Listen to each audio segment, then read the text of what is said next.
This guy's touching me now. Do not. Nobody's touching nobody. Basically, this guy, I'd never heard of him before this. Have you heard of Billboard Chris? Yes. Okay, so Yeah, I hadn't. Yeah, he literally walks around, from what I understand, he literally walks around with some kind of poster or something, usually, with a statement, which is very Steven Crowder-esque, if you will. You know, he didn't invent that, but, you know, the change my mind thing, that's pretty much what it is, but on a billboard on himself. And he walks around with this statement piece, and he gets people's reactions and interviews them. Yeah, so he went to Portland State University, which, first off, brave man. Brave. He went to Portland State University, and he just wore a sign that said, "Children cannot consent to puberty blockers." Which, I mean, I agree with that statement, but maybe some people disagree. His whole point was to spark a conversation.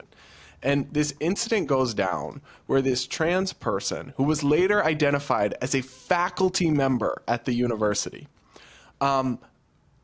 basically almost like not quite attacked him, but harassed at him, screamed at him, grabbed his phone, and tried to shout him down. So the person, he tried to ride off on their bike and with this person's phone. So the person is Krissa May Kalal, a transgender adjunct professor at Portland State University's geography department. And this person tried to snatch their phone and then get on a bike and ride away with it because they didn't want them to record and have content from this, and basically tried to shut down this person who peacefully came to speak on their campus and just wanted to have conversations with people. You have to ask why they're continuously trying to shut down conversations. Like, if you're as a far leftist or whatever that trans person believes in, from their perspective, if your perspective is so intelligent and so thought out and so logical, why are you refusing to be in people's debates and people's videos, right? Or even trying to shut it down for other people, because if you don't want to be in it, that's fine. But just keep walking, go about your day. I also want to know what kind of institution of higher learning, especially a public college that's bound by the First Amendment, allows its staff to behave like this. Like, you should, I'm not one for canceling professors for saying things, but like when you're acting like this and you're trying to shut down free speech, you should have a culture as a college of free speech and open debate that doesn't allow your employees to act like this. Like, we actually have a video of this person challenging Billboard Chris to a fight. Let's roll that. Oh, do not fucking touch me. This guy's touching me now. Do not fucking Nobody's touching nobody. Well, first of all, you're running into the group, okay? I will defend myself. Whatever means to do not fucking touch me. So is this the estrogen making you happy again? Is that what's going on right now? I do find it funny how Billboard Chris is like, is this the estrogen making you happy? Well, this male trans woman, I guess, is freaking out in a very masculine and aggro way. In a very it's ma'am way. Yes. I love that we can use it's ma'am in a verb now, you know? Well, excuse me, it's ma'am. It is ma'am. You're not exactly behaving in a very ladylike manner there. If you, one thing I constantly say in my content, in my videos specifically, is if you want to be seen as a woman, act like one.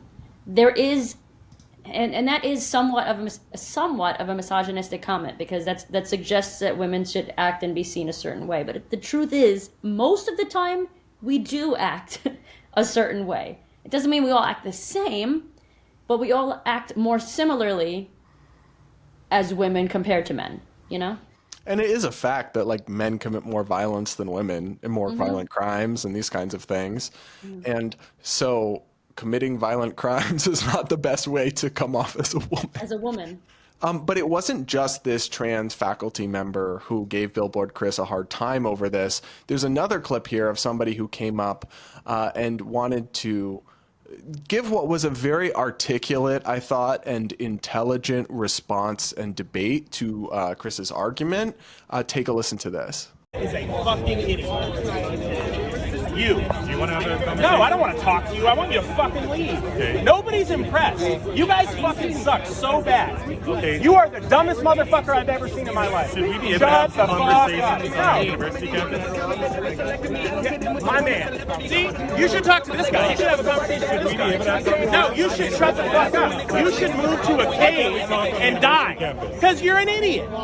This is a place of learning, and you're a stupid motherfucker. You should listen here and not talk. What's stupid about my position? Everything. Like what? You're an ignorant, hateful little shit. I don't know why you're so insecure. Tell me one thing that's I'll stupid tell you about 10,000 things. You suck. Fuck you. Yeah, that's two right there. Yeah. What about the position of children Your cannot consent to position puberty blockers? is you're What a do you think fucking is idiot. stupid about that? My position is I give a shit about other human beings. I'll tell you 10,000 things. You said, fuck you. These people never have a logical explanation. They really don't. And if they try to create one or fabricate one, if you will, they're instantly debunked, you know? And that's why a lot of the times, and this is going back to like 2015 when I used to tell trans people that did not agree with me on my channel or whatever I was saying on my channel. I used to invite them on, and they would never oblige to it. They would constantly say, no, educate yourself. I'm not, if you want me to be on your channel, you have to pay me. And that was back in 2015. Right. People were saying this. Yeah. That's kind of crazy too, because you have hundreds of thousands of subs. So like by hosting someone on your channel, you're giving them a huge benefit. So an actual voice, right? Yeah. Like a raised trans voices. Okay, even if I disagree with you and I can have a debate with you, let's go. They didn't want to do it. that's crazy. But it's also just telling how like he's not giving an actual argument. He's not saying here's why you're wrong, why I disagree with you. He's saying F you, get out, shut up, go away. And then he has the gall to say, this is a place of learning. Like, you're not the one engaged in learning or debate or conversation here. You're the one shutting it down. Also, maybe I'm stereotyping a little bit here, but this guy definitely isn't trans. And I guess you can't really know, doesn't seem gay. I think it's a white, straight, savior ally. Just, again, virtue signaling, if I had to guess. Absolutely. I would agree with you on that. 100%. Yeah. But also, it's just interesting because everyone around there is like trying to have a conversation with this guy, and he's overpowering him, and he's trying to stop other people from speaking.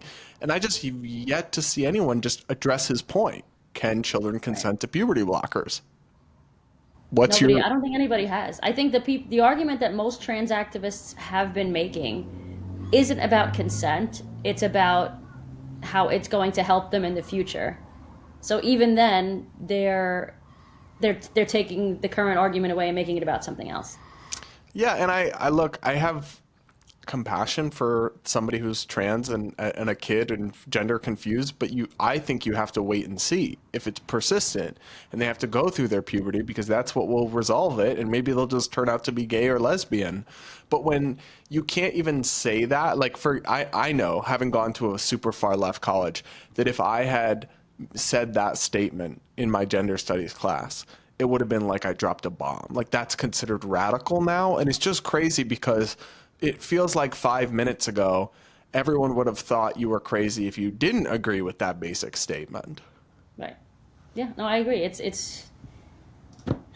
I don't know what to say about these people anymore. It's just, no matter what we do, we can't even come close to a common ground anymore. No, we can't, and at least not. But though I will say this, he met other people there that did want to talk and did want to discuss these issues, and that's heartening to see. That's great.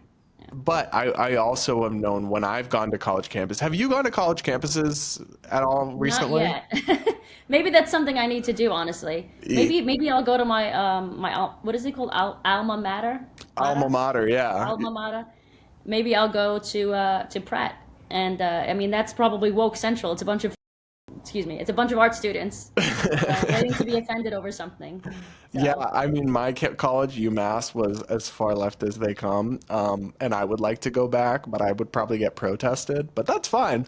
But I will say, college students, it's hard to do these videos where you go talk to somebody and you go on campus, because a lot of them won't talk to you because they're afraid to say their opinion, which is really sad. I mean, people would come up to me when I was in college and after class, and they would say, "Oh, I agreed with you. Thanks for speaking out." And I'm like, "You could have backed me up in there." And they're like, "Oh, well, I don't want everyone to hate me." And I'm like, "Oh, good." Thanks. And they hate me. I can't tell you the number, and I'm sure you know, but the number of people that come up to me specifically at gay pride events, right? Like I remember I went to Rhode Island pride. And this is before I came out as an ex-leftist, so to speak, before I left the left. This is when I was just speaking out against radical trans ideology, gender ideology. That was like maybe 2016, 2017, something like that. No, actually, it was 2018. It was right before I came out. And there were at least 5 or 6 lesbians and maybe 1 or 2 gay men that came up to me secretly, so to speak, and they were like as I was walking by them, I love your videos, like one of those things, like love you, don't tell anyone, you know. And I'm like, did that just happen? Like, and I looked behind me, and I saw the person like wink at me, but like they stayed with their friends. They didn't say, you know. It's like, oh my God, all of the hate that we get, and all of the hate, all of the dogpiling that people that agree with us have been getting over the last 6-7 years would instantly, I would say, be cut in half if everybody that believes in what we say spoke out as well. Yeah. I don't know, do you get the DMs from the influencers who in the Yes. lesbian community, or in my case in the gay community, who agree with you? Like, there are big YouTubers who've DM'd me. There's big TikTokers who've DM'd me, and they say they all agree and blah, blah, blah, but they just don't say anything because they're just scared. And I'm like, if enough people kind of came out, it would really be more destigmatized to do so. But as long as they hide in the shadows, the most extreme voices will continue to dominate. Right. What's funny is, and this is a stereotype, but it's not generally true, but it's true enough that it makes me want to comment on it. Gay men tend to like pretty nice things, right? Yeah. You think they're going to be a socialist? Like, actually for socialism? Like, no. No. No. They're like the biggest gay TikTokers. There's a bunch of them that are couples. I'm sure you know who I'm talking about. You can tell that they love a life of luxury.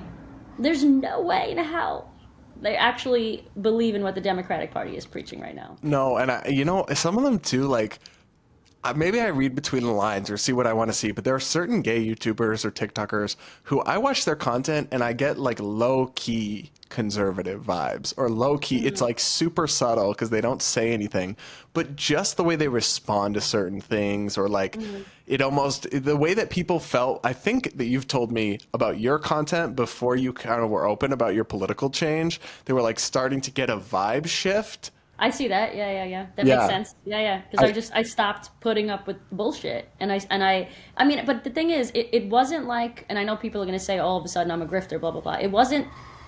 At least I don't think I'm a grifter. Whatever, let people think what they think. Everybody has a line, right? And the line for me was crossed more than once, and then I finally just had enough, and I was like, I'm just leaving you guys. You keep disrespecting my sexual orientation or my moral beliefs or whatever it is. It's not making sense to me anymore to be on this side. Everybody has a line that they don't want to be crossed, and since it's going further and further to the left, more people's lines are being crossed. Yeah. And more people are being like jumping ship, you know? They're just not saying it out loud necessarily.